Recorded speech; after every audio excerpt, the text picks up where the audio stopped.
is Joe Vitar. This is Ramon Robles. And we talk to fascinating people about their love of hunting, shooting sports, and the outdoors. This is Hunting Matters.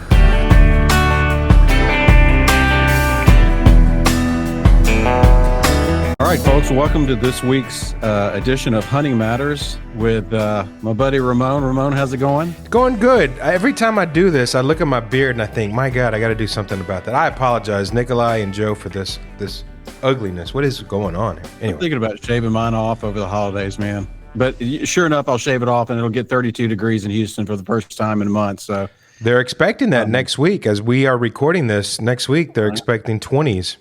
Well, I'm going to the deer stand next week, so because it'll be in the full rut here in Texas.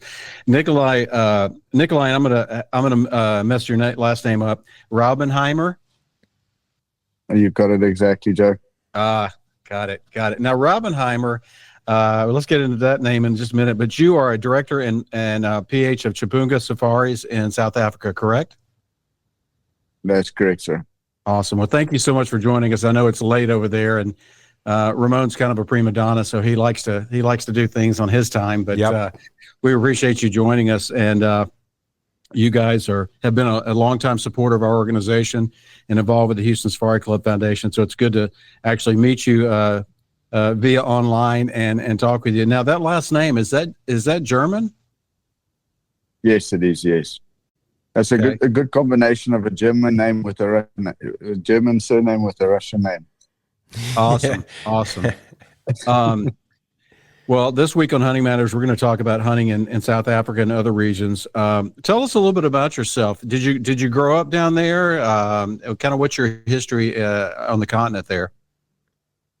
Yes, yeah. It's I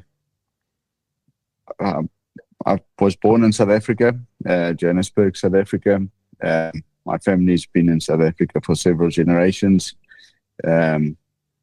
One side of the family's always been a ranching family, my mother's side of the family, and was fortunate enough to grow up with a rifle in my hand since I can remember, and was fortunate that my father raised me close to Mother Nature, and got to appreciate and respect everything around us. And today we get to be stewards of what we have for the next generation.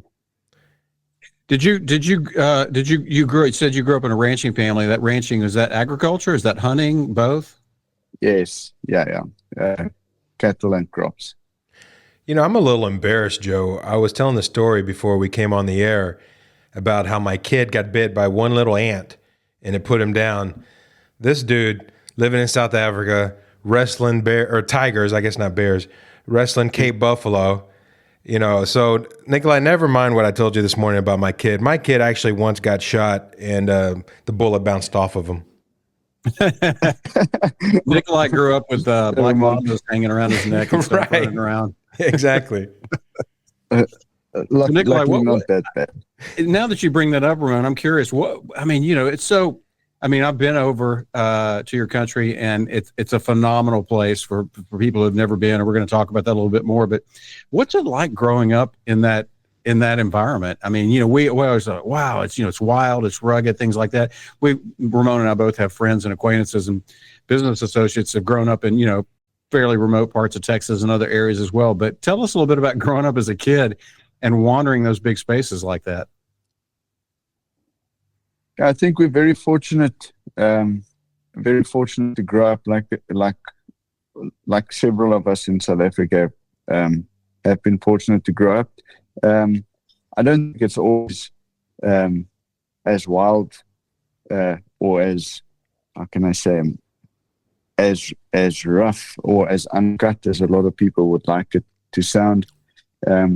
There's some desolate and far out regions of Southern Africa, but South Africa is a very well developed and for a large sense of it, very well kept country in terms of infrastructure and the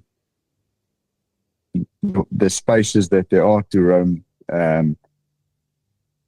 even children that that aren't fortunate enough to grow up on agricultural pieces of land or out in the sticks, if you can call it that, still have access to national parks and provincial parks, like KZN and Velu down in Zululand and in the Natal province on the eastern coast of South Africa, or Kruger Park, northern part of Limpopo province, and these are wild areas, like your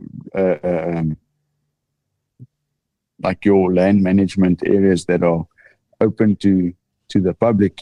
You pay an entrance fee and you're not allowed to hunt in it, but you can experience and explore it and get close to Mother Nature and the big game animals that live in it. Yeah, I can definitely see the comparison. Explain to me a little bit, how did you get started in the hunting business? I like to say I didn't go looking for the hunting business; it found me. I went to study veterinary science. I wanted to become a wildlife veterinarian, and my academics wasn't strong enough. So I went and did a game ranger's diploma and started working as a game ranger, just to try and get my head clear, and sort of try and take a break. And once I started that, it never stopped, and it just organically evolved from doing conservation work on a private game reserve into getting exposed to the professional hunting side of things, and the hunting industry as a whole.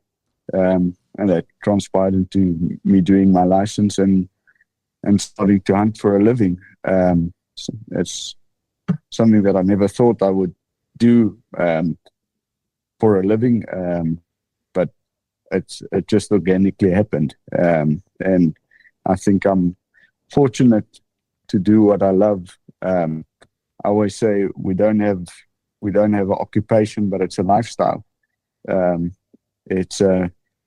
We get to travel around between the different hunting areas, and we get to spend most days being out and sharing our passion with people from right around the world.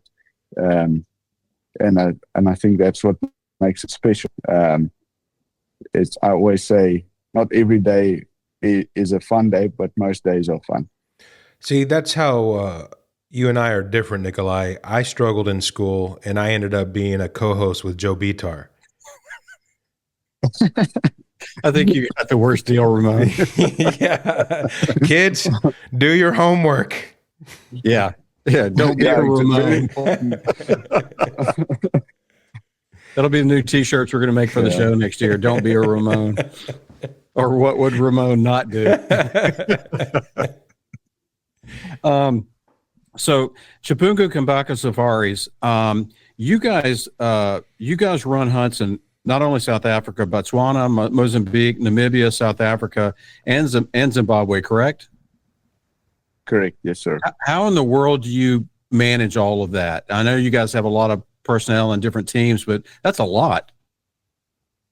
Yeah. So a little bit of history, but on Chapungu Safaris, the two founding members of the two companies, Chapungu having always been South Africa and a portion of the Zimbabwean business, and Kambako being a portion of the Zimbabwean business and Mozambican business.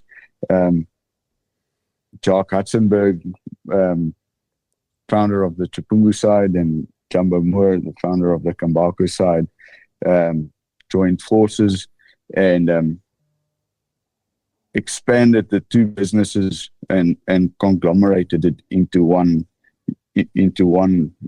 umbrella. and expanded per in the other neighboring countries. So in short, it's two of the stalwarts in the industry, having combined forces, being very close friends, and combining forces and built it out to what it is today, and giving some of the younger guys like myself opportunity to partake in our business and the industry as a whole in Southern Africa. That's awesome. That's awesome. And for those who are not who are a little bit uninformed about hunting in your country, do you find your clients will pick a location based on the game that's offered, or they go somewhere because they haven't been to, let's say they've been to South Africa, but they've never been to Zim? How do you see your clients coming to you guys? Is it based on game species they're hunting, or just desired locations, or all of the above? I think it's a combination of the two.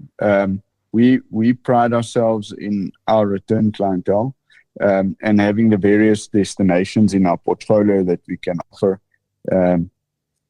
Guys come back, like you're saying, for different species, because the various areas are good for various species. And I think they know what to expect once they've started hunting with us. So there's, if I can call it, norms and standards that are adhered to in terms of management practices, wildlife management, development of areas in terms of infrastructure, and then your hospitality experience that you can expect in our camps.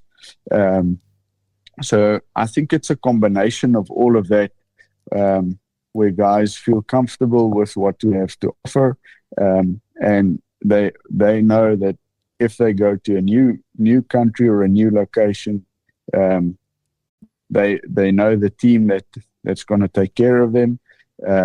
As most of us travel to the shows, like Chapungu Safari Club, and the guys meet us there, and or we hunt in one country together, and for the next hunt we move on to another country.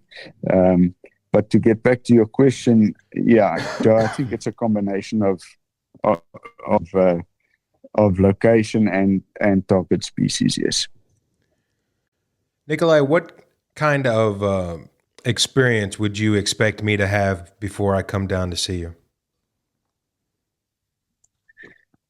Ramon, I think that's the beauty of hunting in Southern Africa as a whole. There isn't really experience required to come and enjoy wildlife areas as a whole in Southern Africa, because we have such a diverse range of species, ranging from the smallest plains game animals to the largest of the big five. You can slot in terms of a hunter and experience-wise, and grow in yourself and your experience and your comfort level in these various areas, and then with the various target game species. So you don't really need any experience. Good. To be truthful, if I take, we've had hunters that have never handled a firearm. Oh wow! And we take those hunters, and some of them are grown-ups, not only children, from learning firearm safety, getting comfortable with a firearm, and hunting your first animal. Might it be a springbuck, or something larger? Joe, may I have a follow-up? You can have as many questions as you want. I'm going to go pour myself a cup of tea back on my potbelly stove back here. Nicolai, I often hear about the big five, and I understand what they are. If you were going to add a sixth animal to that list, what would it be? If I could add a sixth animal, what would be the big six? Add a hippopotamus. What is it? Hippopotamus. Hippo. Yeah. Now I hear those are really angry animals. They can be. It depends on the situation that you encounter them in. Sure. Sometimes you just see them bobbing along in the river or in the lake, but sometimes you find them out of the water on cooler, overcast days, or when it's very dry. You might find out foraging during the day. They are predominantly nocturnal. Okay. And they graze at night. That's also where they're very dangerous if you encounter them on land. But also if you in a canoe or a small boat, the bulls are very, very territorial, and they are known for defending their territory against boats and actually sinking smaller vessels. And I think for that reason, I would add it because it's a good reason. You're on its turf when you encounter it. Yeah, it's not true that they eat those round marble balls, is it? That's just a game. The hungry hippo, right? Yeah. Okay. No, that's just a game. Okay. They are totally a. Oh, you don't want to get caught between them and an alfalfa field at sundown, Ramon. I'm sure.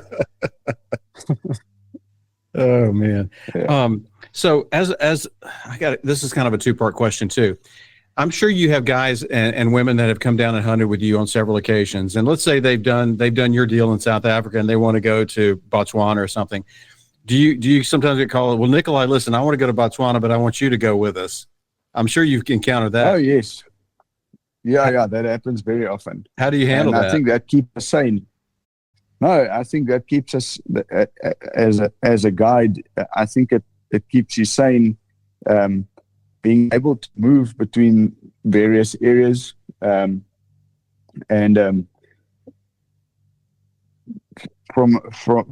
there's not only a human aspect to that, getting acquainted with the hunt and a lot of the times becoming friends, and being able to share these experiences in various parts of Southern Africa. But I think as a guide, it also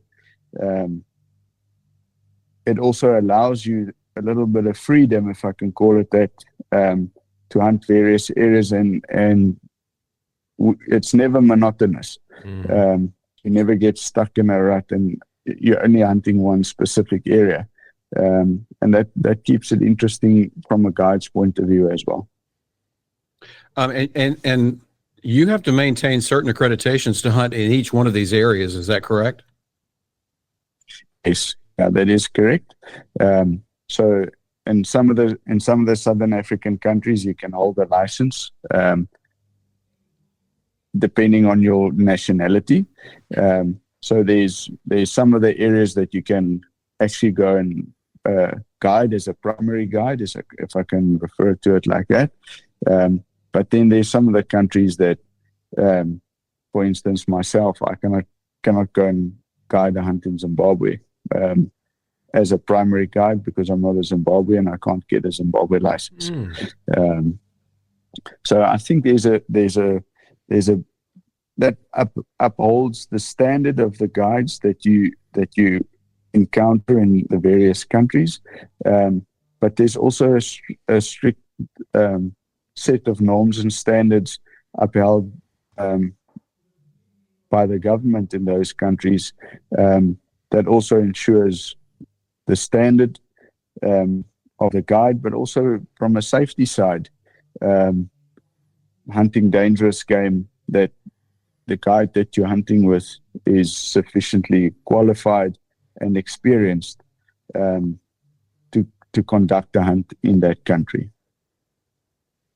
So as to kind of dovetail on Ramon's question earlier, if I am somebody coming to South Africa, Zimbabwe, Botswana, whatever, how do I know if I'm getting aligned with a guide that has experience and is accredited and all the things it needs to be for it to be a safe and enjoyable experience?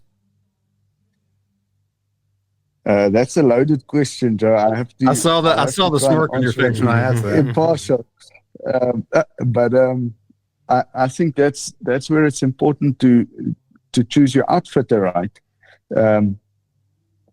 And you're talking to a representative of Chapungu Safaris, so I'm going to answer it like that. But I think that's imperative, where a prospective hunter needs to make sure that on a personal level he connects with the outfit, and possibly the guide that he's going to hunt with when he books a hunt. But I think it's also important to make sure that you're hunting with a reputable outfit, because guys that's been in the industry for long enough, their reputation as an outfitter is on the line. And those reputable outfits are very, very strict in terms of their requirements for a guide to guide one of their clients. And I think that's where it's important to make sure that you're hunting with a reputable outfit, regardless if it's us or not. Sure. Well, one of the telltale signs, my understanding from what we've learned, is if your guide takes you out on a bicycle and you're shooting at football mascots, it's probably not reputable. Definitely not. Okay. It would be fun though. Yeah, I mean, something different. Yeah. That's a different kind of big game to hunt. I think it's more dangerous game than big game. That's true. Because if the mascot takes their head off, you're in trouble. Yeah, you're in trouble.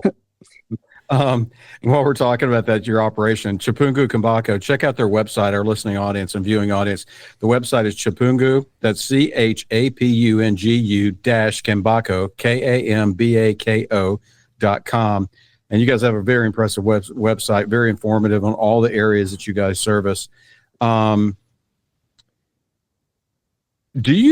Chapungu Kambako offer? So Ramon and I want to come down, and we want to call on our old Teddy Roosevelt. Do you guys offer like the roughing it type safaris? I know you have some beautiful lodges and things like that, but do you have clients that sometimes come down and go, "I want to do old school Africa"?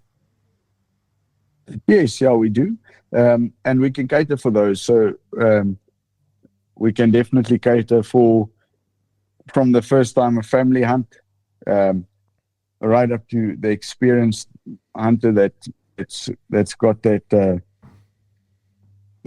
desire to do an old time hunt like that. And we've got the areas available. The first area that comes to mind at a question like that is Kambako Camp up in the Nyasa. It's close to 2 million acres in one block, part of a World Heritage Site, the Nyasa Reserve. And there we do have a fly camp infrastructure that we can move and set up for requests like that.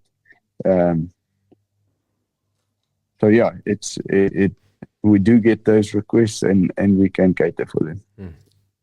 Is it? I'm guessing it's a bit bigger challenge logistically, the fact that you don't have running water, or you can't call the chef up and have special meals made and all that sort of thing. Because I've been in Namibia before and I've been pretty spoiled, but I'm guessing that type of hunt has its own challenges. Yeah, it does. In terms of logistics, definitely has its challenges, and I think it also requires that that the hunter knows what he's up for and what he's in for. Having to sacrifice some of those smaller creature comforts that you might find in other camps and built up lodges. But at the end of the day, it's a different experience as a whole. And if you know what you're in for, very enjoyable. So I'm curious to know, what do you feel is the most difficult species to hunt down there, and why? It's an open-ended question. Yeah, I know that. I think know there's a with the lot to various, choose from, but I'm just curious from your perspective. What do you feel is the most difficult species to hunt, as far as most challenging, as far as spot and stalk and that sort of thing? Not, I know you cater to people that can handle the physical challenges of walking and things like that for great distances too. But I'm just, as I've gotten older, several years ago, but as an adult, older man, I started bow hunting, and I took on bow hunting because I liked the challenge of having to be more wary, having to be more aware of my surroundings, having to get closer to an animal. I'm just curious, from your perspective, what do you feel like is one of the most challenging species to hunt in your part of the world? Yeah, Joe, it's being fortunate to be able to hunt the various areas that we do. As a guide, I find that a lot of the time, some of the lesser regarded hunts are actually the tougher ones. If I take guys that's hunted all of the dangerous game and all of the big stuff, what do they come back for on their 15th or 18th safari? And a lot of the times it's your night critters, your smaller carnivores, things like honey badger, civet, some of your hyena, brown or spotted hyena, brown hyena. You guys in the US can't import them. And then some of your tiny 10. If you go and target specifically something like a blue duiker or a Sunni or a red duiker, those are very, very, very difficult hunts. And some of the females have horns, and you're hunting them in thick undergrowth, and you have to be very, very, very stealthy, and then you have to be very precise and make a call with what are you actually taking a shot at. So those, as a guide, those are sometimes just as hard or harder than some of the big game or dangerous game species that we have. I just, apropos of absolutely nothing, I just opened up my window. Can you hear the blinds clanging? No. Okay, good. You're good. Because right now, as we're recording this, it is an absolute perfect day outside temperature-wise. Joe, I see it snowing where you are. Yeah, well, I'll get through it, though. Yeah. I just didn't want to do the rest of the show with this. So, Nicolai, I don't think Ramon is familiar with that species. So show him with your hands about how large a duiker is and why it's a challenge to identify the sex of the species. Oh, he's got I'm one? going to get up quickly if you don't mind. Yeah, go ahead. Probably got an animal He's charging. got a pet duiker there in the house running around. Tiger probably crawled in and the problem with duikers is you can't keep them out of the Cheetos. They like, especially the red. There you go. So that's a duiker. Oh, look at this. So this is a little shops. That's a little shops gracebuck. A lot of your tiny 10 animals they're about the size. Your blue duiker is even smaller than this. Wow. And these little guys, this is a very nice old ram. That's a trophy. You can see how okay. Yeah, how worn this tip is here. And these critters are predominantly nocturnal, especially the Cape gracebuck. You get two subspecies. This is a Sharps gracebuck from Mozambique. But if you hunt the Cape gracebuck, you hunt them at night. And then you have to see these little horns. Wow. Where they sit next to the ears, and make a call. Is it a male? Yes. And is it a good male? So yeah, that's the example of one of the smaller guys. That one's so well behaved. He was well trained at the taxidermy. Well, can you imagine, Ramon, though, in the dark, an animal that small, trying to determine if it's a trophy by the horn length? And can you turn around for a second and let me see if it's a buck or male or not? I don't know how you guys do it, Nicolai. I guess it's just experience and practice. Yes, yeah. It tests you. It tests you as a guide. But I think it also to come back to your question, Joe, it's something. It's a different African hunt, even for the most experienced African hunter. Ramon wants, one of the things he was talking about setting up is warthog, bush pig, and baboon. I think that's where his top three on his first trip. Yep. Do you guys have problems with baboons down on your properties? There's certain areas in South Africa that baboons are a problem. They are listed in most of the provinces as being a problem animal. They are very destructive in certain parts. Excuse me. But they also perform an important role in the ecology as a whole. But it's a very difficult hunt. They can be very, very sharp. They've got good eyes. They're very mobile, and they can. We have a saying that baboons can walk in places where other things can't walk. And so if you go and target them in their terrain, you can get into some very steep mountainous country. I've never hunted anything with thumbs. That sounds quite challenging. Yeah, some days it can be freaky if you see a baboon's hand and you hold it in your own hand. Yeah. There's some guys that don't like to hunt primates. Yeah. I get it. That's something you have to wrap your head around. Yeah. I think probably the coolest thing that I saw when the first time I saw them in the wild and observed them was when the pack ran from us where we were.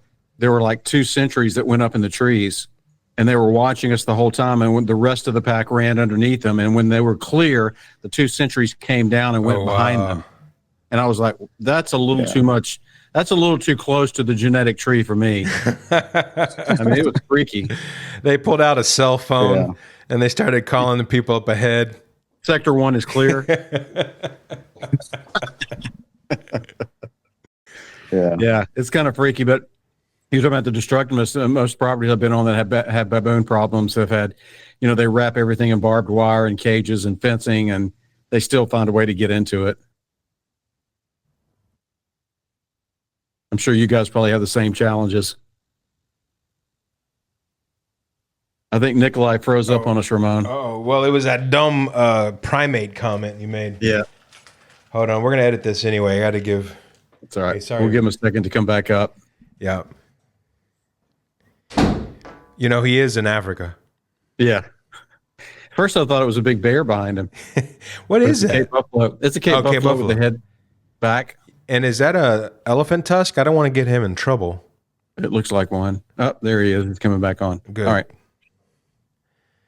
And so after I wrestled the tiger to the ground with my bare hands, I ripped open his mouth and I said, "Hey, you need to floss more."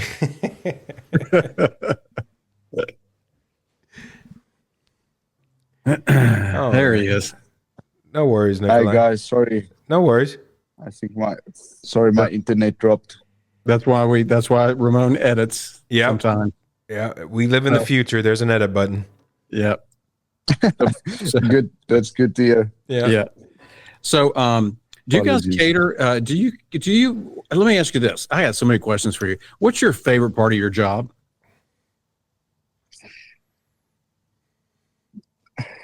My favorite part of what I do, apart from being able to pursue my passion as an outdoorsman and a conservationist, is being able to work with people. I get immense job satisfaction from interpersonal relationships and reactions, and I think that's what I enjoy most of guiding. I enjoy working with the people and getting to know someone and being able to share passions in terms of hunting and being outdoors and conservation as a whole, across language barriers and nationalities. Yeah, and I'm sure you can't discuss it, but I'm sure your clients are from all walks of life, from guys that can fly in on private jets to somebody like me and Ramon, who's scraping up our savings to come over and experience with you. I'm sure you've seen both ends of that spectrum, correct? Yes, correct.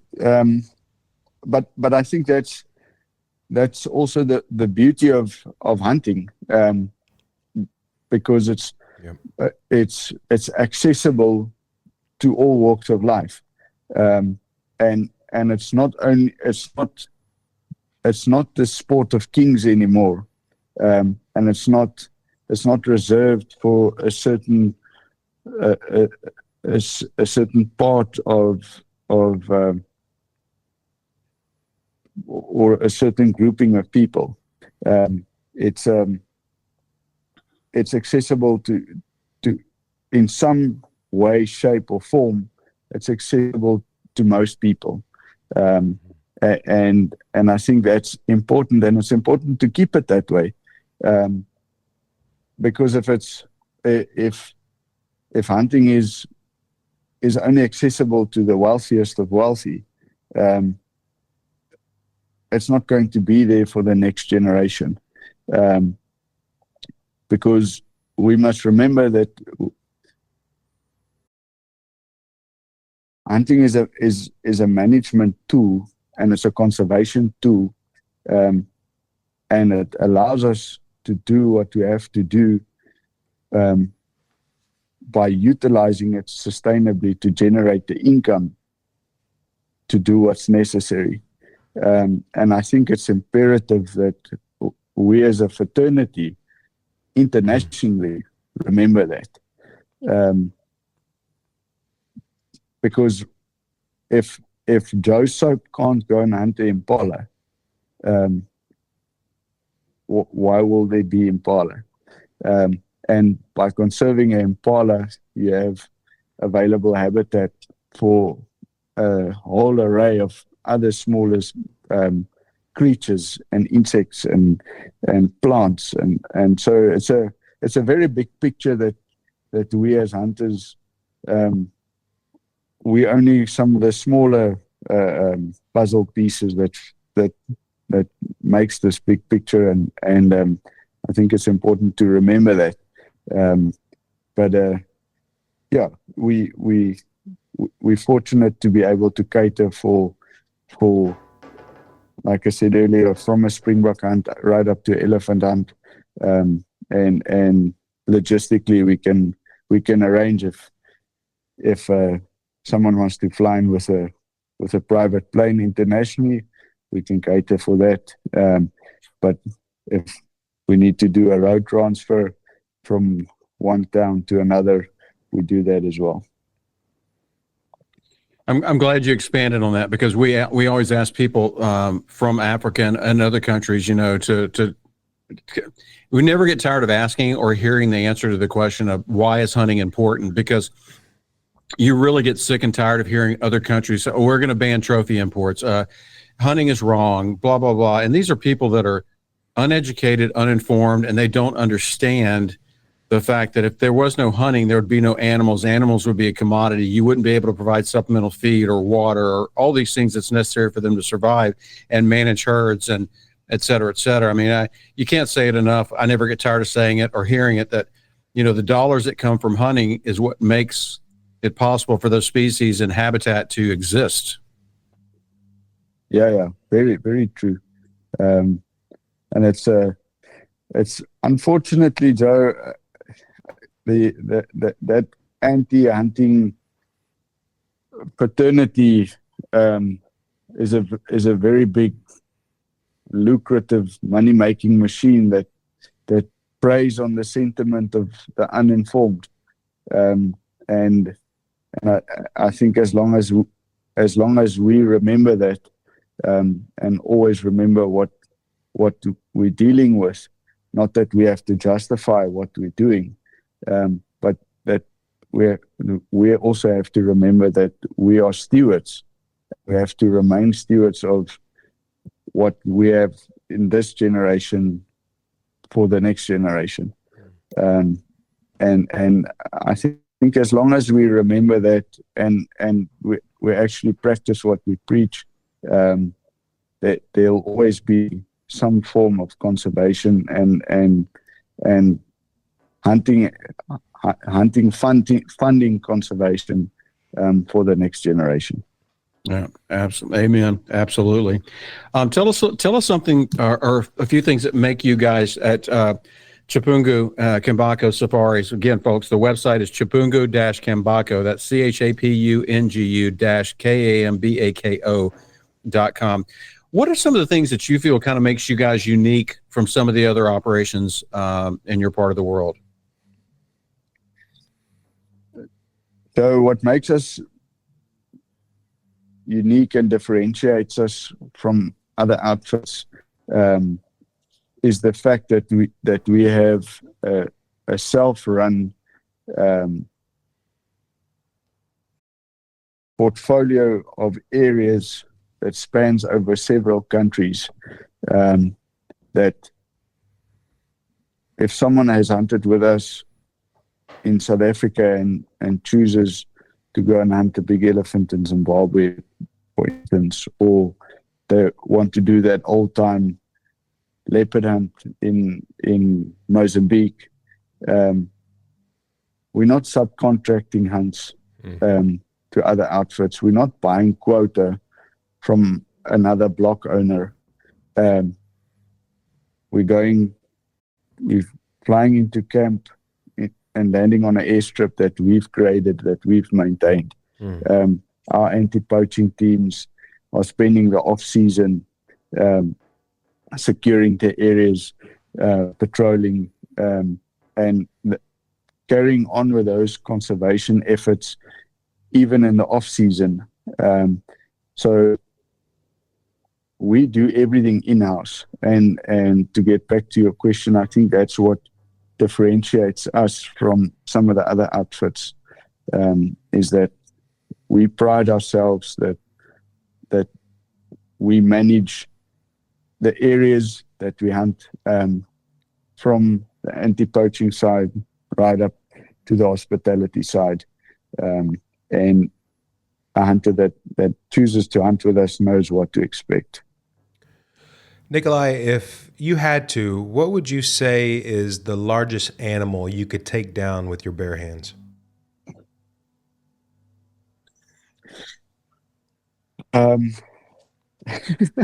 The diker he was holding a little while ago. This well-trained, well-taxidermied little diker would probably be I get it. You ever Ramon, each animal and each scenario is different, and if you see adrenaline come to play in wild animals, and that will to live and to survive, sometimes can surprise you as a human being, that you think, I can take care of myself. I can handle this, or I'm strong enough to do this. And then a small little antelope can give you a really big surprise. Yeah. What a thoughtful answer. See, most people just say, a yak or something silly, but Nicolai actually thought that through. Very good. I got kicked by a tranquilized addicts a couple of months ago, and trust me, that thing was half asleep and it did some damage. Not cool.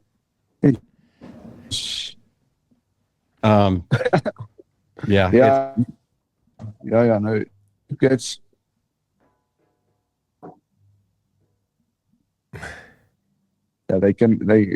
wild animals can surprise you. Yeah, absolutely. Do you guys cater to rifle and bow hunters? Yes, we do. Yeah. So we like to set up, depending on the area that we're hunting. Some of the South African ranches are set up permanently for bow hunts, in terms of permanent blinds. but even some of the blocks in some of the neighboring countries, we can set up prior to a hunt to allow a bow hunt, or to cater for a bow hunt, if I can put it that way. Put up pop-up lines, do a bit of homework with trail cams, see what drinks where.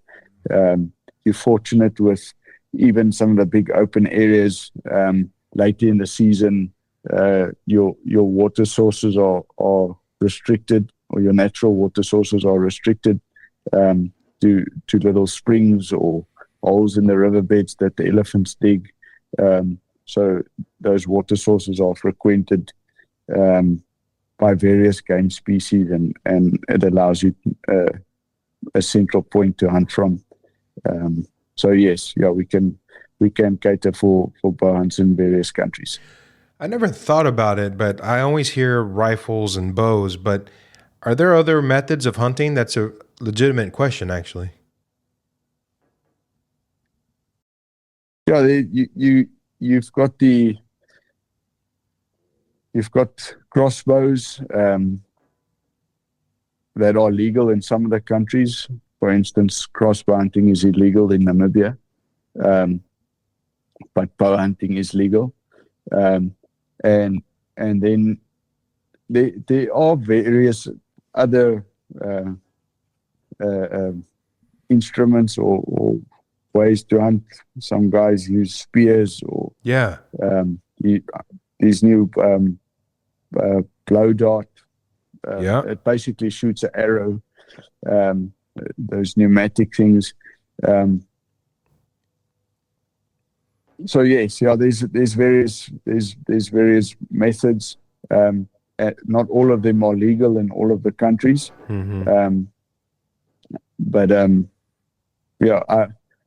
personally like it when it goes bang. Yeah, of course. Yeah.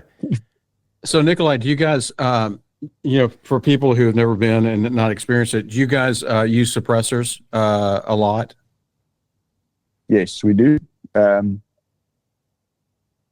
And we use them for our own ears, but also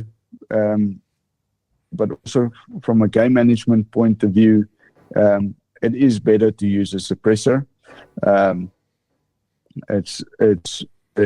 We find that your game animals are less, they react less at those shots, and I think the longer term effect of using suppressors are beneficial for your game herd, and as a guide, it's better for our ears, and quite often if you need a follow-up shot, if you use a suppressor, you get second and third opportunities at the animal that you wouldn't otherwise. And then for kids and sometimes ladies, the suppressor also reduces the recoil of some of the larger caliber rifles, and that just allows you to take a more accurate shot. So my personal opinion as a guide, the pros outweigh the cons on the suppressors. And it's I've heard different stories from different people, but can you? I should know this. Can you import? Can I bring in a rifle with a suppressor on it into your country, into South Africa? Yes. Okay. I've heard some guys go, "I'll just go down there and buy one because I can buy one over the counter," but you can't leave the country with it because of U.S. Federal firearms laws. Yes. Yeah. We can buy them over the counter here. We used to also. They used to regulate them with a permit. Same as a firearms license that we need in South Africa, but they've done away with that, so we can buy them over the counter. Wow! But it's not advisable to travel back home with them. Well, only if they catch you with them. Yeah. I think here right now here in the U.S., I think the turnaround time is anywhere from 3 to 6 months, depending on the backlog to get your permit for it. But A permit you mean to get the stamp? 3 to 6 months? That's actually sadly pretty quick. Yeah, it was a year or more. Yeah. But they've streamlined the process somewhat, so it's been better. But so you hunt for a living. Do you ever hunt for yourself? And if so, have you hunted out of Africa? And where are your favorite places to hunt or things to hunt? Yes, it's actually a good question, Joe. For a long time, I stopped hunting for myself. If a year for me, guiding is anywhere from 200 days plus a year that we guide, and that you're away from home, out of office, and that leaves a lot to tend to if you're not physically guiding, and that's something I didn't allow myself for quite a while, and that's one of the few good things that came out of 2020 for me personally, was to make time to go and hunt with my friends at least once a year. Traditionally for us, you get invited to go and hunt with friends or family very regularly, and I always used to turn that down because I'd either be guiding myself or I had those couple of days to spend with my family. And I came to the realization that it's important to allow yourself that time as well. Not as a guide, but just to be on your own, to be able to pursue your passion personally. And so yes, I try to hunt at least once a year, even if it's just for meat. Try to go and hunt a couple of springbuck with my friends, or to target a trophy animal that I haven't collected personally. So yeah, it's to answer your question, what species? I enjoy hunting springbuck. With my mates, and that's predominantly for the meat. But yes, I'm fortunate to be able to hunt several locations other than South Africa. Earlier this year, I got to hunt a really nice fallow deer in Hungary. Oh wow! Which I enjoyed a lot. It's something that I've wanted to hunt for a very long time, and yeah, it was a memorable experience. Ramon, we need to put Nicolai on a big South Texas whitetail. That would blow his mind. Yeah, I mean, it's not quite hungry, but I think he would enjoy it. That's something I've sat in tree stands quite a lot for, and haven't been able to connect with. But yeah, it's in due time that'll happen, and I take my hat off to you guys that sit out or spend the time that you do in the harsh conditions that you do. To pursue those, to pursue the whitetail. It's pretty hard. We do what we can. My friends at deer camp make fun of me because I can't go every weekend. I would if I could. Like you said, it's just not possible to do that all the time.